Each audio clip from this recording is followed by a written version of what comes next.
da Polícia Federal, sob o comando do André Mendonça, que pegou o filho do Lula. Entenda isso. O filho do Lula está agora de forma documental, através de conversas do WhatsApp. Por que que até agora eu não vi no Jornal Nacional o escândalo? Eu quero ver se o Fantástico vai falar sobre isso. A fala da socialite, aquela lá que eu esqueci o nome dela, que admite que pegava 300 mil reais para passar pro filho do rapaz, que é o Lulinha. O filho do Lula vai ser preso. Há provas de que ele pode ser preso. Há provas mais do que suficientes para prender ele. Donald Trump ajudou a aprovar o PL da dosimetria para reduzir a pena do Bolsonaro. Será que então foi por isso que a Magnitsky caiu? Olá pessoal, sejam bem-vindos. O meu nome é Bruno. Se você gosta e apoia o nosso conteúdo, então deixa o seu like e inscreva-se no canal.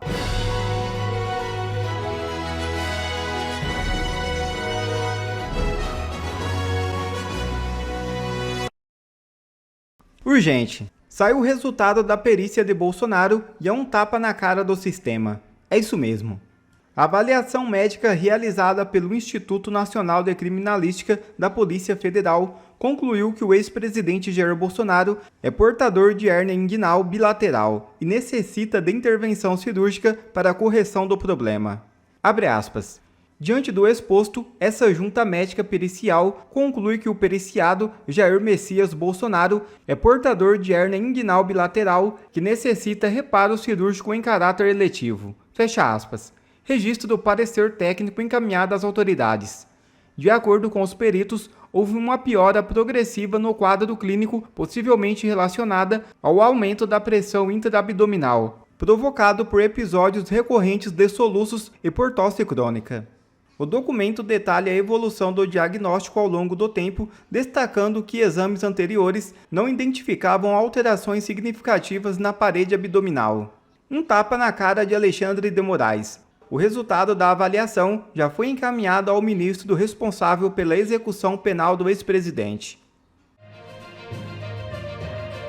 E sistema age para salvar Lulinha. É isso mesmo. Mais uma cortina de fumaça para esconder os desmandos do governo Lula.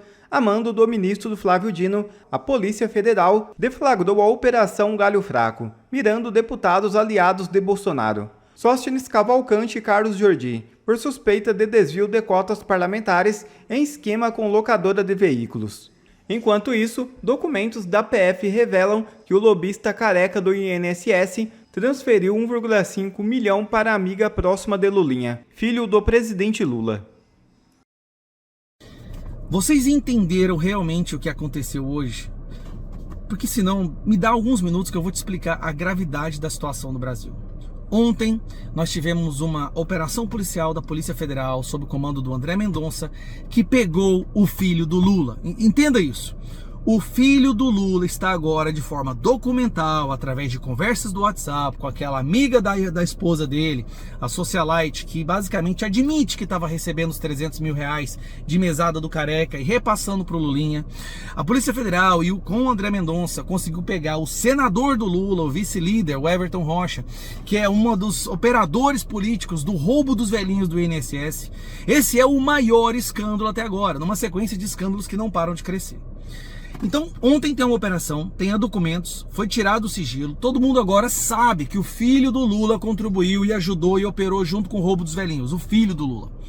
Sem falar que tem a nora do Lula envolvida no roubo do MEC, e aí nós temos agora o senador do Lula envolvido, o número 2 do INSS do Lula acabou de ser preso, o número 1 foi preso também, o governo do Lula inteiro virou uma quadrilha para assaltar velhinhos do Brasil e agora o mundo sabe disso. O que o Flávio Dino decide fazer no dia seguinte? Primeiro, o Everton Rocha, esse senador que está envolvido no esquema do INSS, esse senador que só não foi preso porque o PGR negou, porque a Polícia Federal pediu a prisão dele, eles haviam provas necessárias para prender o cara, mas a PGR, o Paulo Gonet, protegeu. Esse senador é do Maranhão, ele é parceiro do Flávio Dino. Escuta isso aqui, isso é um detalhe importantíssimo. Ele é um parceiro, ele faz parte do grupo do Flávio Dino, entendeu?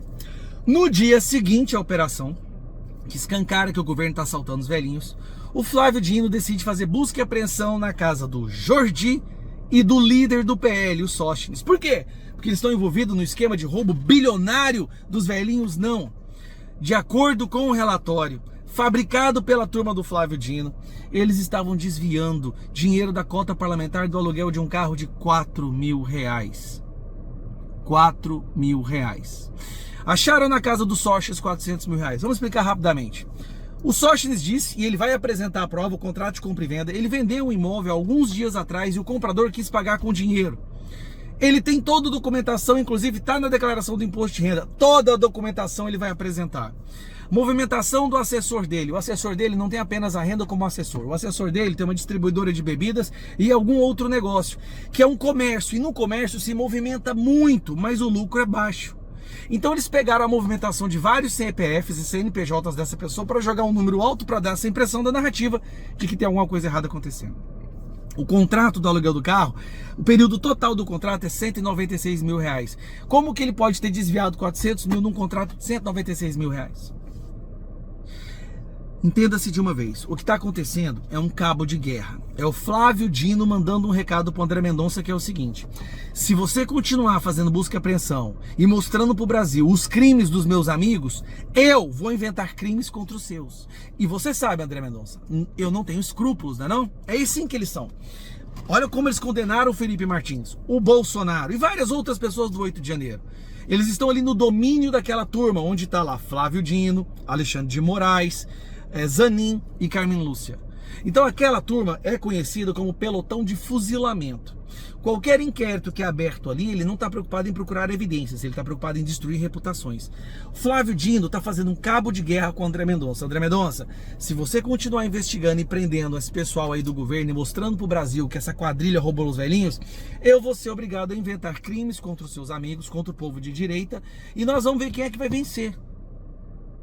O que está acontecendo, gente, é que deputados federais estão sendo usados como peões numa guerra entre um ministro do STF que quer desvendar a maior escândalo de corrupção que o Brasil já viu, que é o André Mendonça, e o outro que quer proteger os membros desse escândalo. Quer proteger o filho do Lula, quer proteger o filho do Careca, que foi preso também, o Careca, os membros do grupo do Lula, todos. Por que que até agora eu não vi no Jornal Nacional o escândalo? Eu quero ver se o Fantástico vai falar sobre isso. A fala da socialite, aquela lá que eu esqueci o nome dela, que admite que pegava R$300.000 para passar pro filho do rapaz, que é o Lulinha. O filho do Lula vai ser preso. Há provas de que ele pode ser preso. Há provas mais do que suficientes para prender ele. Só que o Flávio Dino tá fazendo um recado, gente. O recado é: se você prender ele, eu vou prender os seus. Olha o que virou a nossa Suprema Corte. Quando o ministro da nossa Suprema Corte decide realmente fazer uma investigação real contra um escândalo de corrupção do mais perverso do Brasil, da história do nosso país, contra os velhinhos, contra os aposentados, tem um outro ministro que, para sair em defesa desse pessoal, começa a prender e fazer busca e apreensão em pessoas inocentes. Hoje é aniversário da filha do Jordi. Eu fui indiciado alguns dias atrás. Sabe por que eu fui indiciado? Deixa eu te explicar. A minha vida está sendo usada como um peão nesse tabuleiro da briga para defender o roubo do INSS. Então é isso. Eu sinto muito que isso esteja acontecendo com o Sócrates, com o Carlos Jordi. Sim, e muitas outras pessoas sofrerão nas mãos desse grupo que quer proteger a quadrilha, usando justamente as pessoas inocentes no sentido de reféns. Ó, se você for contra meus bandidos aí de favorito, eu vou inventar crime contra os seus amigos. É isso que virou a Suprema Corte Brasileira. A vontade deles é que a gente pare. Nós não vamos parar, vamos continuar falando. Ano que vem a gente vai ter que ir para as ruas, a gente vai ter que arregaçar as mangas, fazer maioria no Senado, porque sinceramente não dá mais. O Brasil já passou a Venezuela e foi para a Coreia do Norte. Então é isso. Um abraço para vocês. Moraes nega a possibilidade de que um recurso da defesa do Bolsonaro siga adiante por considerá-lo protelatório, ou seja, entender que esse recurso é para enrolar. Ô Moraes, se você não gosta de nada enrolado, se você gosta de acelerar, de ser depressa, por que você não avalia um pedido da defesa do Bolsonaro que está na tua mesa há um bom tempo sem ser examinado? Não seja você a agir de forma protelatória. Eu vou contar para você que me ouve qual é esse pedido que o Moraes não avalia nunca e por que ele faz isso. Bom, o recurso que o Moraes considerou protelatório foram os embargos infringentes. O STF entende que a divergência precisa ser de 2 ministros e só um divergiu, o Fux, e aí o recurso não seria cabível. Está errado o Moraes, porque não importa o que a jurisprudência entende. Se o recurso ele está na legislação, a defesa tem direito de fazê-lo. O Moraes ele perverte tudo. É impressionante como ele não segue a lei em momento algum. Agora, o pedido que está na mesa do Moraes, como eu mencionei, e que o Moraes não avalia nunca, é o pedido de prisão domiciliar. Faz algum tempo que a defesa do Bolsonaro deixou na mão do Moraes esse pedido, e esse pedido não é avaliado. E por que não é avaliado, Moraes? Porque, afinal de contas, se você não gosta de nada protelatório, avalie logo. Resolva essa questão. O Bolsonaro, ele tem claramente doenças que são importantes. Ele está com câncer de pele e ele tomou uma facada. Isso traz consequências e desdobramentos médicos sérios, né? Precisa passar por cirurgias e etc., perícia médica, enfim, um monte de gente avaliando a situação dele e ele no cárcere. Por que não leva o Bolsonaro para a sua casa? Afinal de contas, lá ele pode ser melhor tratado, o tratamento fica facilitado. Ele vai ser levado quando? Quando que o Moraes vai permitir que isso ocorra? Não seja você, Moraes, a protelar. É interessante que as avaliações que têm sido feitas, os contatos com os ministros, têm sido no sentido de que a expectativa do STF é de que o Bolsonaro possa ir para uma prisão domiciliar somente depois das eleições de 26, para que ele não influencie nessas eleições. Ou seja, eles querem o quê com isso? Quer dizer, eles não querem que o Bolsonaro influencie nas eleições e que se dane a saúde dele? Quer dizer, é uma completa loucura. O Bolsonaro deveria ter a sua prisão domiciliar humanitária, que pode ser dada a qualquer tempo, independente do regime que ele está. Deveria ser decretada logo, imediatamente, antes até do ano novo, para que ele possa se tratar e ser operado, etc., cirurgias que ele tem de fazer, inclusive de hérnia inguinal, coisas, enfim, que não dá para você fazer dentro de uma cela. Então, ele deveria estar logo na sua casa, mas o Moraes está segurando, protelando a respeito disso, para que isso possa ser usado politicamente de forma estratégica pelo STF. Repito, os ministros estão dizendo que ele irá para a sua casa apenas, talvez, depois das eleições, para ele não influenciar nas eleições. Ou seja, o cálculo é político, o cálculo não é médico, o cálculo não é humanitário, o cálculo é somente para ver se há algum tipo de vantagem em fazer o Bolsonaro ficar preso na cela ou ficar preso em casa. Então, um STF que age dessa maneira é um STF que, sem dúvida, também está protelando, né? Está protelando, só que não está protelando só para enrolar, está protelando para prejudicar a saúde, sabe-se lá mais com qual outra intenção, sabe-se lá se não é para criar um segundo clesão dentro do Brasil. Isso tudo é um absurdo. O STF é quem protela e protela para o mal. Donald Trump ajudou a aprovar o PL da dosimetria para reduzir a pena do Bolsonaro. Será que então foi por isso que a Magnitsky caiu? Para tudo que você está fazendo. Eu estou aqui numa praia e eu parei para gravar isso com vocês porque eu achei muito surreal. Gente, a gente precisa entender essa revelação, essa história, porque ela faz várias peças do quebra-cabeça se encaixarem. O governo Trump ele atuou para aprovar o PL da dosimetria no Senado. E por que ele fez isso, hein? Nesse nosso encontro com justiça eu vou te contar tudo sobre essa história e vamos direto ao ponto. A coluna do Paulo Capelli publicou essa revelação surpreendente. Olha aí comigo. Governo Trump atuou na aprovação do PL que reduz a pena do Bolsonaro. É bombástico, né, gente? Vamos dar uma olhadinha aqui na explicação. Ele continua falando sobre isso. Olha aí. Integrantes do governo dos Estados Unidos atuaram nos bastidores para viabilizar a aprovação do chamado PL da dosimetria. Proposta que beneficia o ex-presidente Jair Bolsonaro e os outros réus pelos atos do 8 de janeiro. Segundo relatos obtidos pela coluna, a articulação envolveu pressão direta de representantes norte-americanos e culminou com a aprovação nesta quarta-feira do projeto no Senado Federal. Vocês entenderam, gente? O Trump ele fez pressão direta para que o governo brasileiro permitisse o avanço desse PL da dosimetria. E não foi qualquer funcionário americano que fez isso, não. foi simplesmente o vice-secretário de Estado do Donald Trump, o Christopher Landau, que está logo abaixo do Marco Rubio, que é o secretário de Relações Internacionais. É uma espécie de ministro lá dos Estados Unidos. Vamos continuar agora vendo aqui o que o Capelli diz. Olha aqui comigo. Por meio de ligações telefônicas a membros do governo brasileiro, o Landau pressionou auxiliares do Palácio do Planalto a avançarem com a proposta, em troca de possíveis progressos nas negociações tarifárias entre os dois países.